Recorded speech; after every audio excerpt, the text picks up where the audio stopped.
안녕하세요. 이건석입니다. 오늘 읽을 책은 에크하르트 톨레 작가님의 삶으로 다시 떠오르기입니다. 이 책을 집필 중일 때 책의 주제를 묻는 질문에 나는 언제나 한 가지에 대해서만 쓰고 말한다. 그 한 가지는 무엇인가? 영적인 깨어남이다.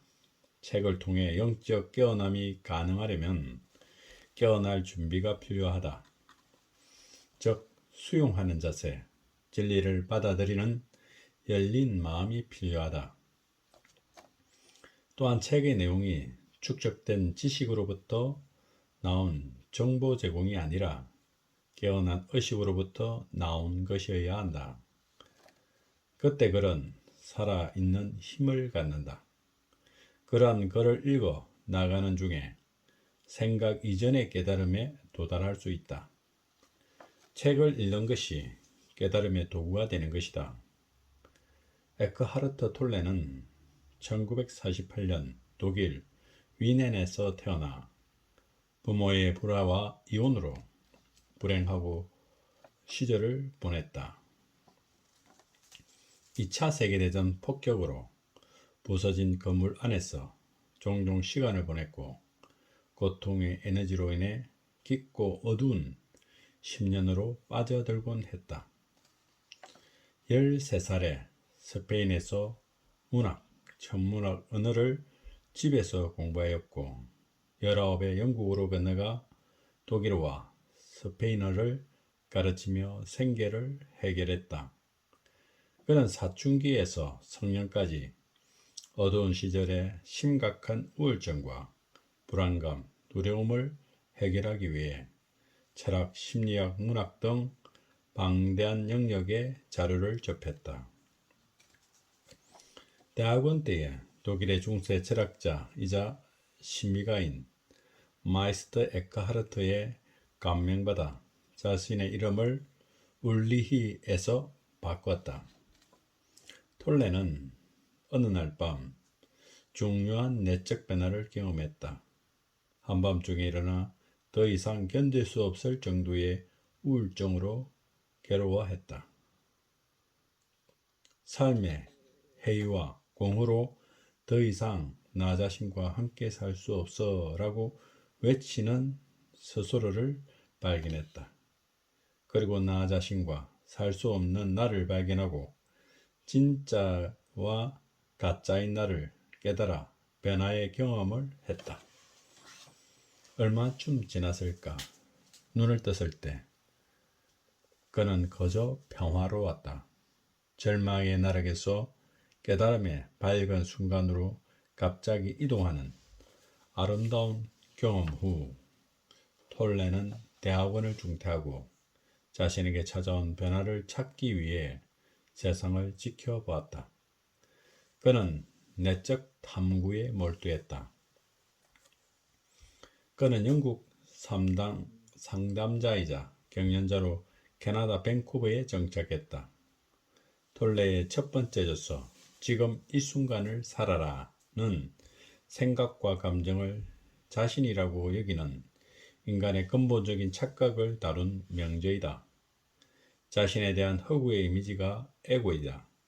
그 정신적 이미지는 그 개인이 살아온 배경에 따라 결정된다. 모든 인간은 끊임없이 머릿속 목소리를 들으며 그 목소리를 자기 의지와 상관없이 자동적으로 반복되는 생각의 흐름이다. 그 흐름의 배후에는 그 생각들에 물들지 않는 그 생각들이 일어났다가 사라지는 무한한 공간이 있다. 그것을 톨레는 순수 존재라 부른다. 그 순수한 있음과 의식적으로 연계될 수 있다. 이 연결이 에고로부터의 자유이며 평화이고 고요이다. 톨레는 그것을 있음의 기쁨이라고 부른다. 2005년 톨레는 한층 깊어진 통찰력을 담은 삶으로 다시 떠오르기를 출간했다.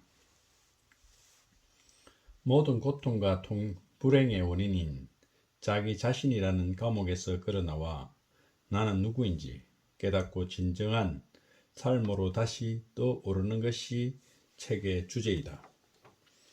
에고의 집착으로 분노, 질투, 불행으로 이어지는 과정을 설명하고 자유와 기쁨에 이르는 방법을 제시한다.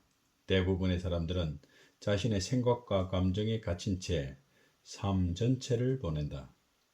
에고라는 것은 모든 상황에서 나를 말하고 싶어하는 우리 안의 존재이다.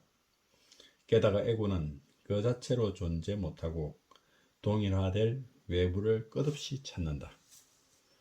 이 문제의 해결은 진정한 자기 자신의 눈을 뜨는 일이다.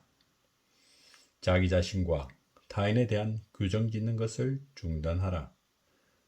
그래도 당신은 죽지 않는다.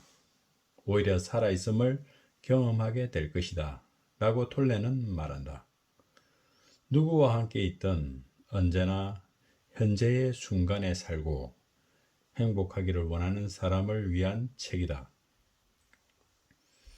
에고는 소유와 존재를 동등하게 여긴다. 에고는 비교를 먹고 산다. 다른 사람에게 어떻게 보이는가가 자신이 스스로를 어떻게 보는가를 결정한다. 에고의 만족은 수명이 짧고 더 많은 것을 찾고 계속해서 사고 소비한다. 에고의 가장 큰 병은 삶의 의미와 목적을 과거나 미래에서 찾고 현재의 순간을 무시하는 것이다. 톨레 자신은 본래의 나가 아닌 또 다른 나는 에고이며 그것을 나로 동일시하는 것이 고통의 원인임을 지적한다. 우리는 자신의 의식 상태를 스스로 결정할 수 있으며 깨어있는 의식을 선택할 때 개인의 삶이 변화할 뿐 아니라 지구 행성에 반복되고 있는 갈등과 고통을 해결할 수 있다. 자신의 행복에 스스로 책임을 지라고 이 책은 말한다. 지금까지 당신의 삶을 지배해온 것은 당신 자신이 아니다. 이제 꿈에서 깨어나 영적 깨어남이 필수이다. 마음이 만들어내는 허상에서 벗어나 거짓된 나에 가려져 있는 나는 누구인가를 찾는 일, 그리고 가장 위대한 예술은 나를 내려놓는 일이다. 인류의 의식이 진화함에 따라 꽃은 실용적인 목적과 관계없이, 즉 어떤 식으로든 생존과 직접적인 연관이 없음에도 불구하고 인간이 그 가치를 인정한 최초의 대상이 되었다. 그리고 인류가 자신의 진정한 본질에 자신의 내면한 존재의 핵심인 아름다움에 눈을 떴다. 이 의식의 진화가 중요하며 연결된 느낌이 기쁨과 사랑이다. 꽃은 다른 영역에서 온 메신저, 물질적 형상의 세계와 형상 없는 세계를 잇는 다리와 같은 것이 되었다. 꽃은 인간에게 기쁨을 주는 향기뿐만 아니라 영적인 향기도 전해주었다. 우리는 꽃을 식물의 깨달음이라고 볼 수 있을 것이다. 일단 인간의 지각 속에 어느 정도의 현존, 고요, 깨어있는 주의력이 있으면 모든 존재, 즉 모든 생명 행태 속에 있는 신성한 생명의 본질, 의식 또는 영을 감지할 수 있다. 그리고 그것이 자신의 본질과 하나임을 알아보고 자신으로서 사랑하게 된다. 그러나 그런 일이 일어나기 전까지는 사물의 외부적 형상만을 보고 그 내적 본질을 알아차리지 못한다. 그러나 꽃, 수정, 보석 그리고 새는 이 순간에 존재하는 능력이 전혀 혹은 조금밖에 없는 사람일지라도 그곳에 단순한 물질적 형상 이상의 것이 있음을 이따금 감지합니다. 따라서 한 상위의 꽃, 한 개의 수정 또는 한 마리의 새를 그것의 머리로 이름 붙이기를 하지 않고 깨어있는 눈으로 오랫동안 바라보면 그것들은 형성 없는 세계로 들어가는 문이 된다. 비록 작은 틈일지라도 영적인 세계로의 내적 열림이 있다. 이 책의 주된 목적은 당신의 마음속에 새로운 정보와 신념을 덧보태거나 어떤 것을 당신에게 확신시키기 위한 것이 아니라 의식의 전환을 가져오는 것, 즉 당신을 깨어나게 하는 것이다. 깨어남의 핵심적인 부분은 깨어있지 않은 자신을 자각하는 일이다. 이 책은 에고의 주된 특징과 함께 개인과 집단 간에 연결된 두 가지 이유를 보여주고자 한다. 첫 번째는 에고의 배후를 알아차리는 것이다. 두 번째는 깨어남의 한 방법이기 때문이다. 우리는 에고와 싸워서는 이길 수 없다. 필요한 것은 의식이라는 빛이다. 인류의 오랜 종교와 영적 전통들을 깊이 들여다보면 두 가지 핵심적 통찰력이 있다. 첫 번째 부분은 대부분 인간의 정상적인 마음 상태에는 기능장애 또는 광기라고 부를 수 있는 강한 요소가 내포되어 있다는 깨달음이다. 인류가 눈부신 성취는 의심할 여지 없는 지성적인 인간 존재이다. 과학기술은 인간의 정신에 늘 따라다니는 기능장애가 지구와 다른 생명체 그리고 인류 자신에게 미치는 파괴적인 영향을 더욱 확대시켰다. 그 집단적 광기는 20세기의 역사가 잘 나타나 있다. 21세기 지금도 계속되고 있다. 인간은 탐욕의 눈이 멀어 자신과 전체와의 연결성을 이해하지 못하고 있고 이대로 내버려 두면 자멸할 수밖에 없는 행동을 지금도 계속하고 있다. 두려움과 탐욕과 권력욕은 전쟁과 폭력의 배후에 있는 심리적 동기일 뿐 아니라 개인관계에서도 끊임없이 일어나는 갈등의 원인이다. 그것들이 타인뿐 아니라 자기 자신에 대한 인식의 왜곡을 가져온다. 이는 인간 개개인의 마음속에 깊이 뿌리 내린 집단적 망상이라는 기능장애의 결과물이다. 많은 영적 가르침들은 두려움과 욕망을 버리라고 말한다. 그러나 이 시도는 실패로 끝난다. 좋은 사람이 되려고 노력한다고 해서 좋은 사람이 되는 것이 아니다. 이미 자신 안에 있는 좋은 것을 발견하고 그 좋은 것이 밖으로 나오게 함으로써만 좋은 인간이 될 수 있다. 그러나 그 좋은 것이 나타나기 위해서는 당신의 의식 상태에 근본적인 변화가 일어나야만 한다. 인류의 가장 위대한 성취는 예술 작품도 과학도 기술도 아니며 자신의 기능장애, 광기의 인식이다.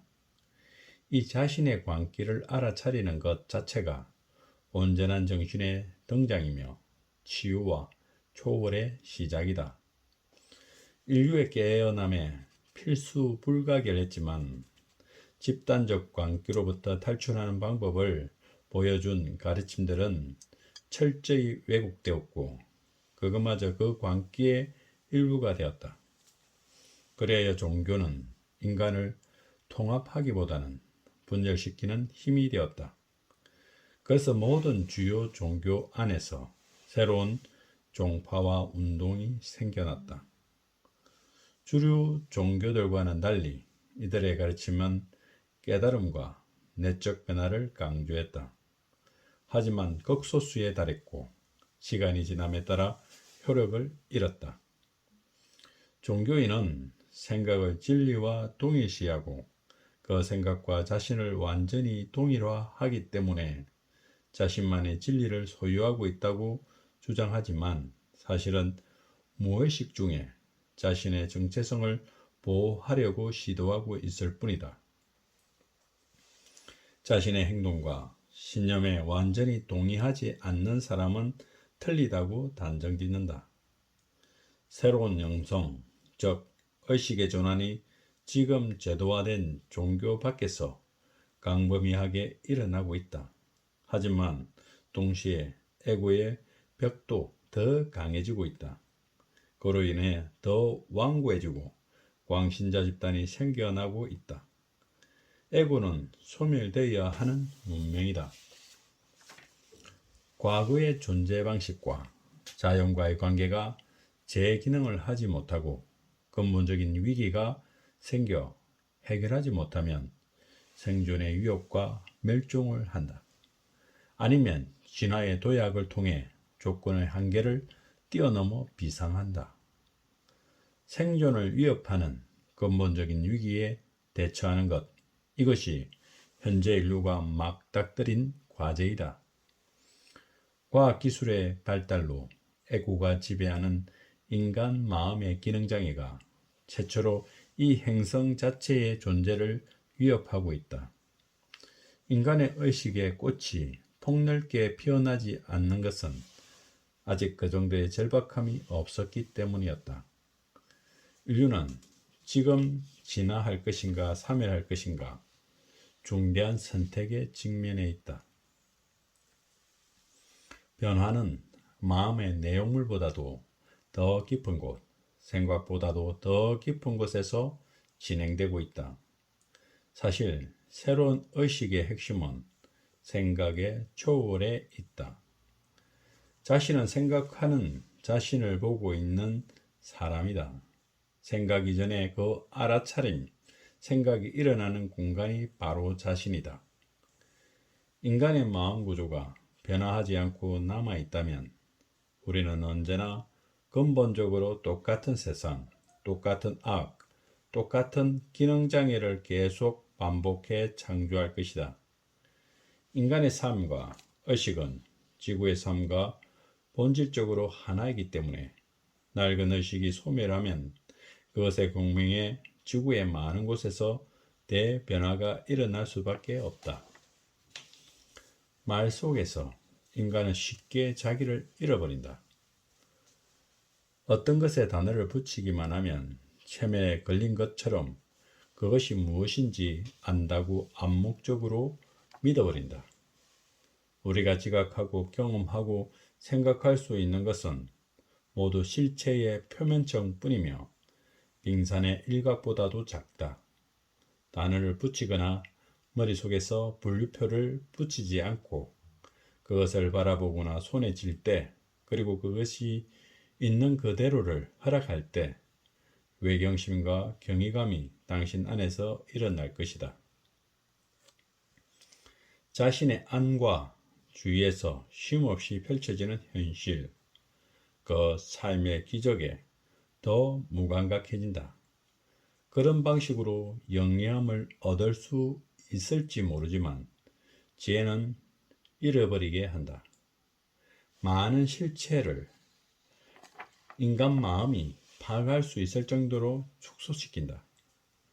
나라는 단어는 원천적으로 오류, 즉 자신이 누구라는 잘못된 인식과 환상에 불과한 정체성이 담겨 있다. 이것이 에고이다. 알베르트 아인슈타인은 이 환상의 자의식을 의식이 일으키는 시각적 환상이라고 불렀다. 환상은 환상이라고 알면 소멸한다는 것이다. 즉, 무엇이 내가 아닌가를 아는 순간 나는 누구인가의 실체가 저절로 나타난다. 당신이 나라고 말할 때 그것의 의미는 진정한 당신이 아니다. 어린아이는 자신을 3인칭으로 표현하다가 나라는 마법의 단어를 배우고 자기 자신과 동일시하고 있는 이름과 똑같이 사용하기 시작한다. 그 다음 단계는 나의 일부로 보이는 것을 지칭하는 나의 것이라는 생각이다. 이것은 바깥의 물건과 자신을 동일화하는 일이다. 즉, 자아의식의 옷을 입힘으로써 물건으로부터 자신의 정체성을 이끌어내는 것이다. 대부분의 사람들은 여전히 끊임없는 마음의 흐름을 대부분 무의미하게 반복되는 강박적인 생각들을 자신과 완전히 동일시한다. 생각과의 동일화에서 벗어나 평화를 찾아야 한다. 나의 생각은 의식의 아주 작은 측면에 지나지 않음을 아직 깨닫지 못했고 에고에 대한 것도 아무것도 몰랐으며 더구나 그것을 자기 안에서 감지하는 일은 아직 할 수 없었다. 에고의 지배를 받는 마음은 과거에 의해 완전히 조건 지어져 있다. 에고가 존재하게 만드는 가장 기본적인 마음 구조들 중 하나가 동일화이다. 가장 기본적인 차원에서 정체성의 대상은 물질이다. 그래서 강구는 물건을 억지로 사게 만드는 나의 자아의식의 보탬이 되리라는 믿음을 심어 그 제품에 의해 매력적이게 보이도록 이미지를 담게 된다는 것이다. 그러므로 자신의 정체성을 보여주는 상품을 사는 것이다. 무엇과 되는 가는 사람마다 그리고 나이와 성별, 소득, 사회 지위 등에 따라 다르다. 당신이 자신과 동일시하는 그것들은 모두 에고의 내용물과 관련된 것이다. 반면에 무엇인가와 동일시되려는 무의식적인 강박 심리는 에고의 구조와 관계가 있다. 역설적이게도 이른바 소비사회를 계속 유지시키는 것은 인간이 물건에서 자기 자신을 찾으려는 시도이고 에고의 만족은 오래 지속되지 않기 때문에 당신은 계속해서 더 많은 것을 찾고 계속 사고 소비한다. 대부분의 인간은 살아있는 실체 속에 거주하는 것이 아니라 관념화된 현실에 머물러 있다.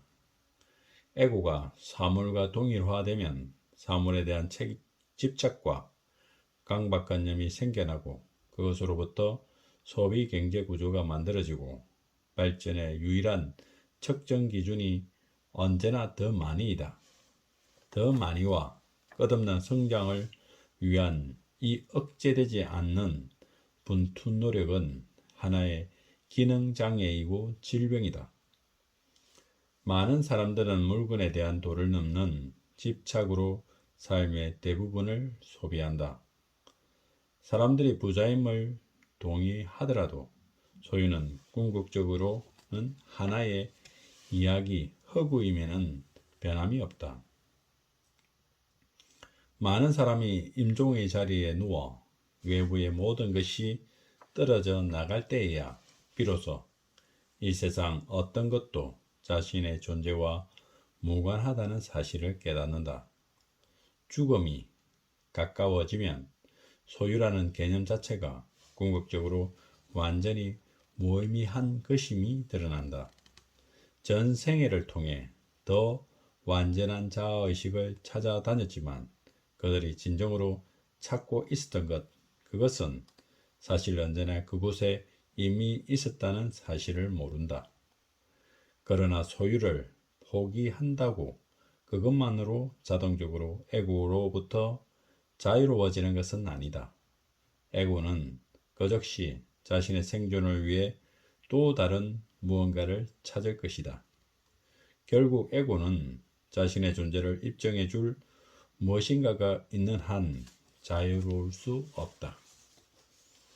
그 동일화를 통해 자신은 옳고 다른 사람은 틀리게 만들 수 있다.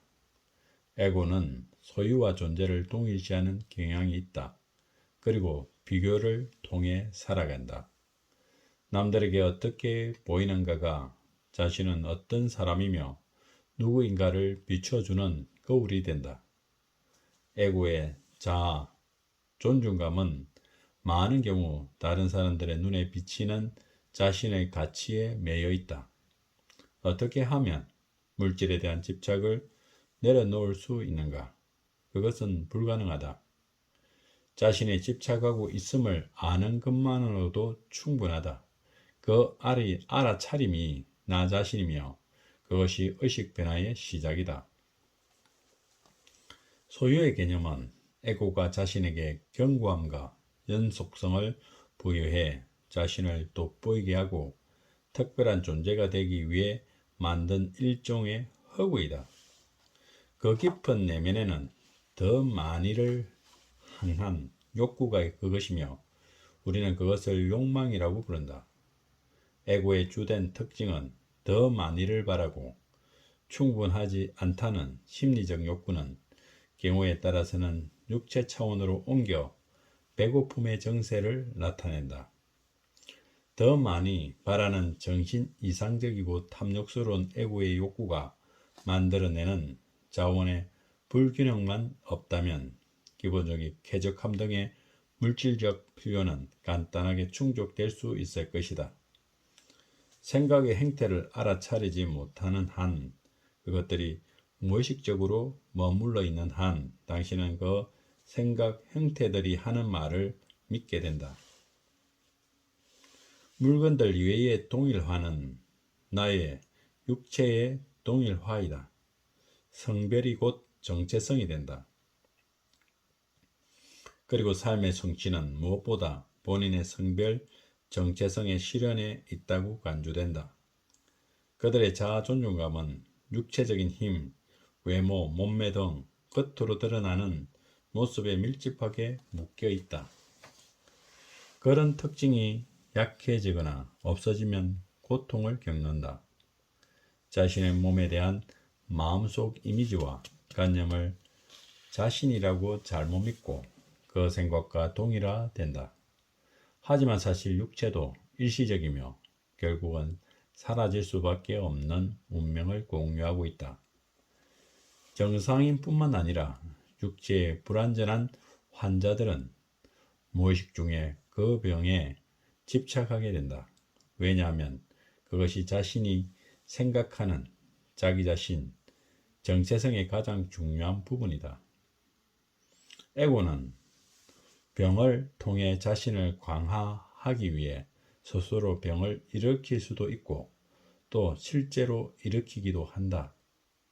육체의 동일화는 쉽게 뛰어넘을 수 있다. 외적인 자신의 몸에 대한 생각으로부터 몸의 내부에 있는 살아있음을 느낌으로 옮겨갈 필요가 있다.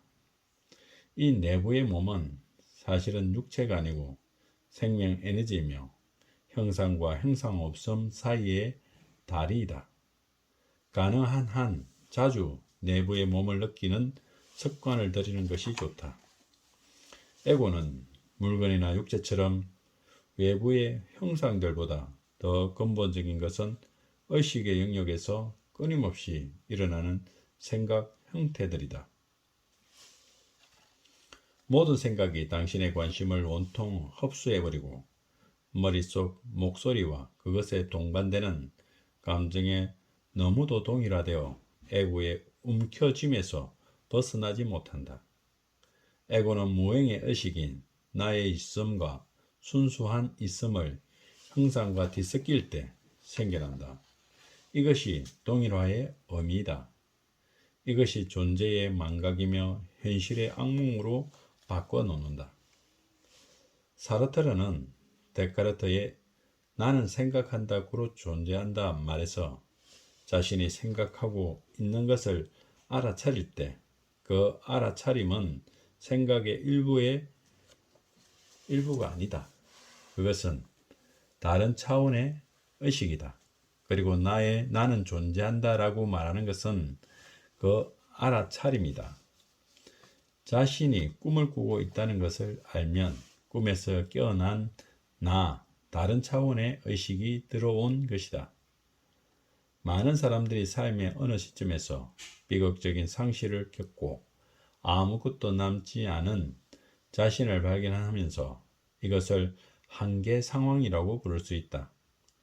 무엇과 동일화되어 있었던 그것들은 사라져 버렸다.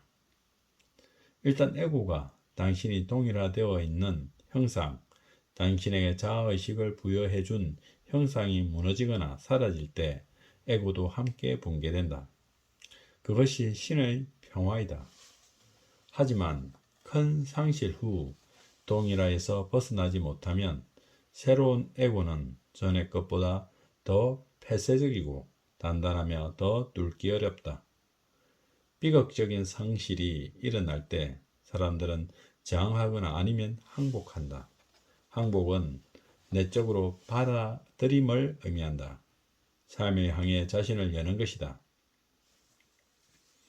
저항하면 내면이 움츠러들고 단단해지고 다친다. 내적으로 열릴 때 당신과 하나가 되는 창조적인 지성과 조건 지어지지 않은 의식으로부터 지원을 받을 것이다. 자기도 모르게 쉼없이 일어나는 강박적인 생각의 흐름과 그것에 동반하는 감정들의 목소리에 동일화되어 자신의 마음에 소유당한 상태이며 이것이 에고가 지배하는 마음이다. 에고의 내용물은 사람마다 다르지만 모든 에고에는 동일한 구조가 작용한다. 에고는 동일화와 분리를 먹고 산다. 당신이 감정과 생각으로 이루어진 마음으로 만들어낸 자, 즉 에고를 통해 살아간다면 정체성의 기반이 위태로울 수밖에 없다. 왜냐하면 생각과 감정은 본래 변화하고 싶고 덧없어 에고는 스스로 보호하고 확장하려고 노력한다. 나라는 생각을 유지하기 위해 에고는 그 반대 생각인 남이 필요하다. 그리고 그들을 적으로 간주할 때 가장 확실한 남이 된다. 이는 다른 사람을 비판함으로써 나 자신이 더 우월한 존재로 느껴지기 때문이다. 불만은 에고가 자기를 강화하기 위해 선호하는 전략 중 하나이다. 모든 불만은 마음이 만든 당신이 완전히 믿고 있는 작은 이야기이다. 에고는 다른 사람들의 무의식을 눈감아 주지 않고 그것을 아예 그들의 정체성으로 만들어버린다. 다른 사람의 에고에 대응하지 않는 것이 자신의 에고를 뛰어넘을 뿐 아니라 인간의 집단적 에고를 소멸시키는 가장 효과적인 방법 중 하나이다. 당신이 에고라는 무의식을 그 개인의 문제로 분류하면 누군가는 적이 된다. 대응하지 않는 것은 허약함이 아니라 강함이다. 다른 말로 용서이다.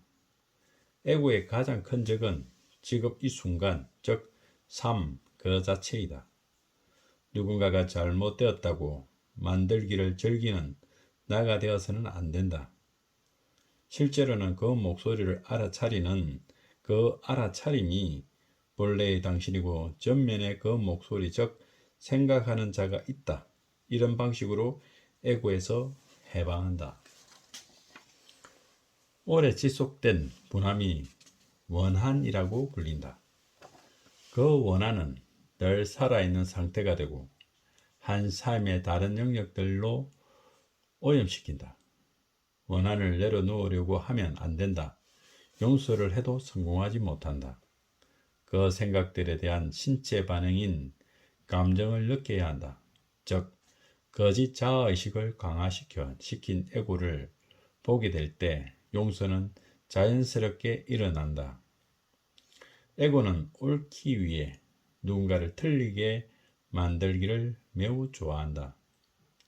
자신이 옳다는 주장은 잘못되거나 문제가 있다고 판단되는 사람과 상황에 대해 자신을 상상 속에서 도덕적으로 우월한 위치에 올려놓는다.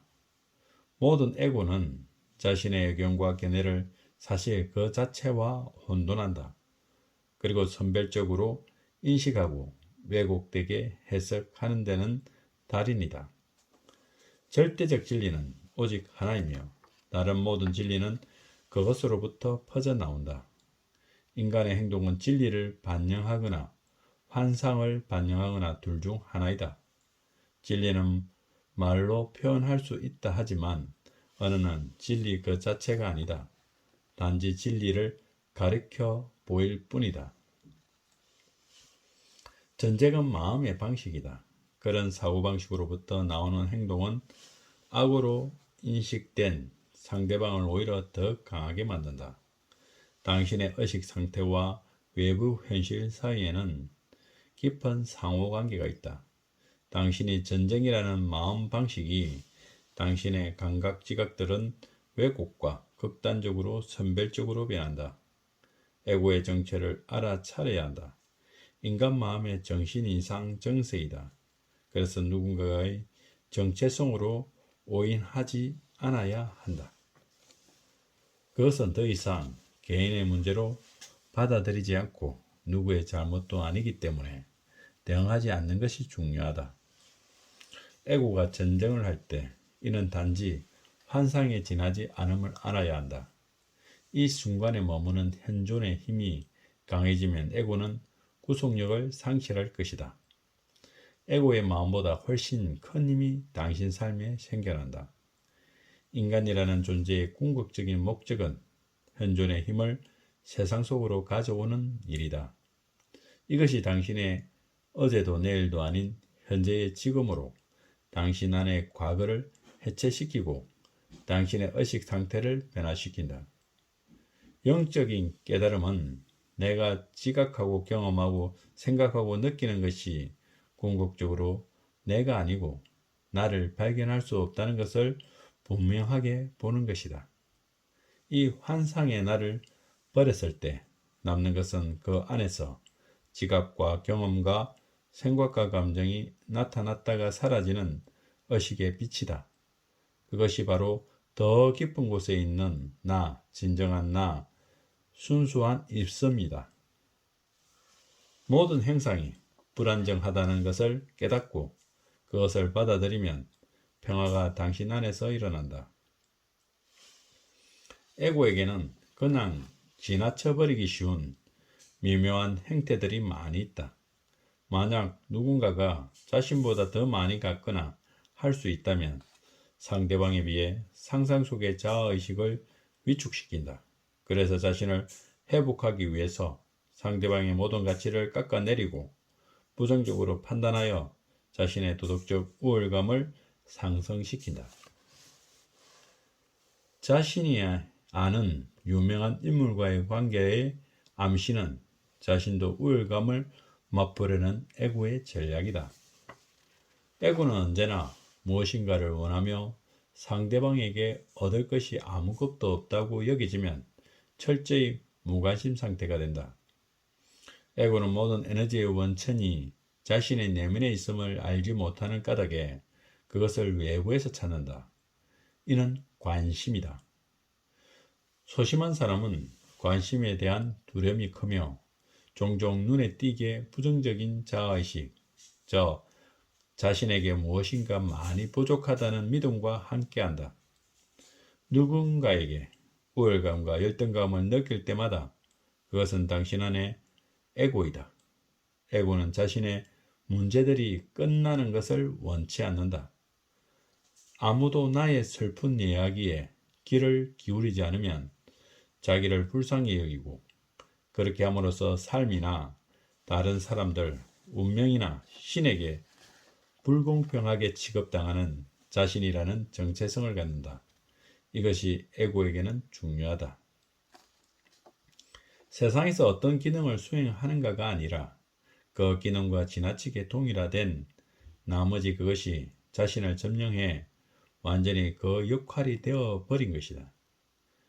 그 미리 정해진 역할들은 자신의 정체성에 대한 심리적 안정감을 다소 줄지는 모르지만 결국 자신을 잃어버리는 결과를 낳는다.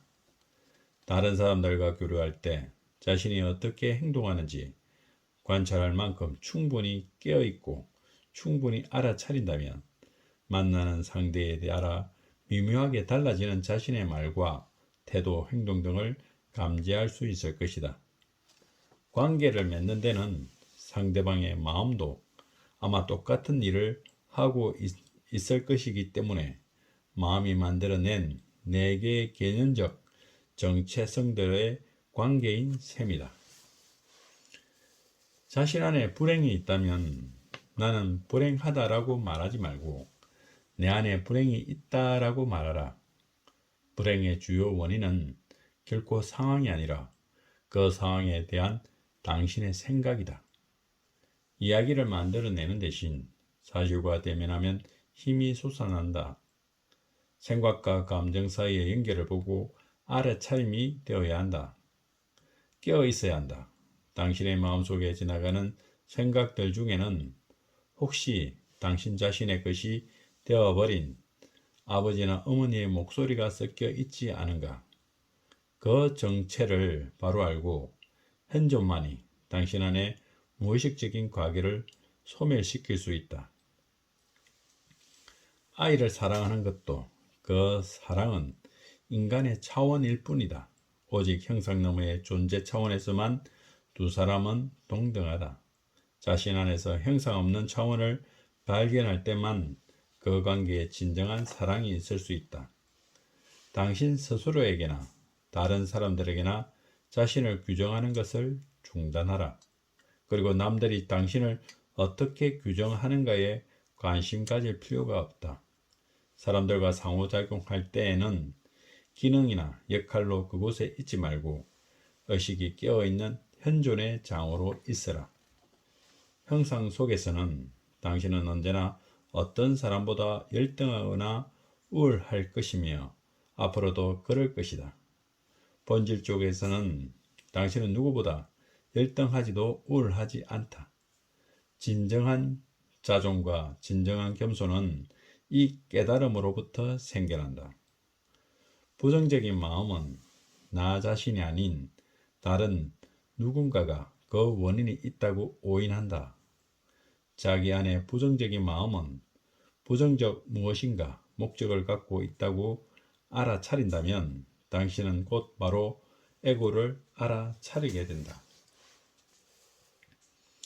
삶과 하나가 되는 것은 현재의 순간과 하나가 되는 것이다.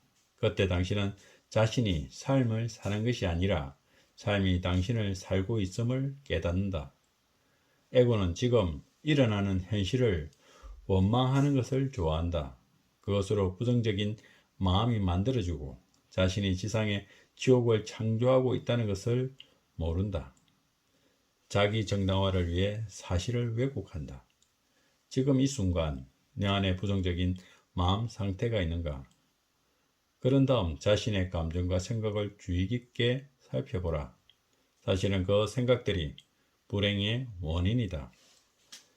다른 사람들에게 도움이나 정보를 주지 않거나 또는 그들이 나보다 더 성공적이 되거나 인정받는 것을 깎아내리고 돕지 않으므로 스스로를 전체로부터 단절시키기 때문이다.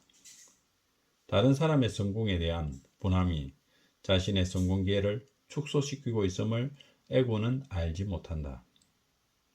집단적인 에고도 개인적인 에고와 똑같은 성격을 나타낸다. 에고는 무의식적으로 갈등을 추구하고 자신들의 경계선을 정하고 정체성을 강화하기 위해 대립할 상대방이 필요하기 때문이다. 인간의 마음속에 나의 삶 같은 것은 없으며 내가 삶을 소유하는 것도 아니다. 내가 삶 그 자체이다. 나와 삶은 하나이다. 나의 삶은 잃는 것이 아니다. 그것은 처음부터 가지고 있지 않는 것을 어떻게 잃을 수 있는가? 머릿속 목소리는 그 자체로 하나의 삶을 가지고 있다. 대부분의 사람들은 그 목소리에 끌려다닌다. 생각의 마음에 소유당해 있다. 마음은 과거에 의해 조건지어져 있기 때문에 당신은 언제까지나 되풀이의 과거를 재현할 수밖에 없다. 동양에서는 이것을 업이라고 부른다. 생각과 감정이 에고가 되는 것은 당신이 생각이나 감정과 완전히 동일화될 때, 즉 생각과 감정이 나가 될 때이다. 몸의 반응은, 본능적인 반응은 외부 상황에 대한 몸의 직접적인 반응이고, 감정은 생각에 대한 몸의 반응 형태로 나타난다. 몸은 매우 지성적이긴 하지만 실제 상황과 생각의 차이를 구분하지는 못한다. 그러므로 모든 생각에 대해 그것이 사실인 것처럼 반응한다. 그것이 생각일 뿐임을 몸은 알아차리지 못한다. 에고는 당신 자신인 것처럼 가장하는 머릿속 목소리일 뿐만 아니라 관찰되지 않는 감정, 즉 머릿속 목소리가 하는 말에 대한 몸의 반응이다. 몸은 머릿속 목소리가 들려주는 이야기를 현실이라고 믿고 반응한다. 이 반응이 감정이다. 감정을 발생시킨 생각들에 에너지를 공급한다. 그것이 감정적인 생각과 감정적인 이야기를 만들어낸다. 거의 모든 인간 육체가 커다란 중압감과 스트레스를 받지만 이는 외부보다 마음 내면으로부터 오는 위협 때문인 경우가 더 많다. 잠시도 멈추지 않는 강박적인 생각의 흐름에 부정적인 감정의 흐름이 동반된다. 긍정적인 감정은 좋은가? 이것은 그 속에 반대의 것을 포함하고 있어서 순식간에 그 반대의 것으로 바뀔 가능성이 있다. 예를 들면 사랑이라고 부르는 것은 소유욕과 중독된 집착이기 때문에 한순간에 미움으로 변할 수 있다. 과거의 사건들은 기억으로 당신 안에서 과거의 실수로 배움을 얻을 수 있다. 하지만 과거에 대한 생각에 당신이 완전히 지배되고 그것이 짐으로 바뀔 때 비로소 기억이 문제가 된다. 인간에게는 오래된 기억을 지속시키는 성향이 있기 때문에 거의 모든 사람이 오래된 감정적 고통의 축적물을 지니고 있다. 나는 이것을 고통체라 부른다. 부정적인 감정은 그것이 일어나는 순간에 그것을 정면으로 직시하고 그 정체를 확인하지 않으면 소멸하지 않고 잔여물이 남는다. 많은 인류 역사의 아픔과 고통이 아마도 모든 인간의 DNA 속에 암호화되어 있을 것이다. 이 세상에 태어나는 모든 신생아는 이미 감정적 고통체를 가지고 있다. 고통체에게도 주기적 먹이인 새로운 에너지가 필요하다. 감정적으로 고통스러운 경험은 무엇이든 고통체의 먹이가 될 수 있다. 고통체는 배가 고프거나 스스로 보충할 시기가 되면 수면 상태에서 깨어난다. 그 상태가 되면 사소한 일로도 단순한 생각만으로도 방아쇠가 당겨진다. 생각에는 생각만의 주파수대가 있는데 부정적인 생각은 더 낮은 쪽 주파수로, 긍정적인 생각은 더 높은 쪽 주파수로 진동한다. 고통체의 진동 주파수는 부정적인 생각의 주파수와 공명한다. 고통체로부터 나온 감정이 빠르게 당신의 생각을 지배하며 일단 마음이 고통체에 사로잡히면 생각은 부정적이 된다. 그때 머릿속 목소리는 당신 자신과 당신의 삶에 대해 비난하고 불평하고 상상한다. 이 시점에서 불행에 대한 중독이 자리 잡는다. 고통체가 당신을 통해 살아가고 당신인 것처럼 가장하고 있다. 정신적 기생충의 느낌이라 할 수 있다. 역사가 오래된 나라일수록 더 강한 고통체를 갖는 경향이 강하다. 악의 가해자는 오직 하나이다. 바로 인간의 무의식이다. 그 깨달음이 진정한 용서이다.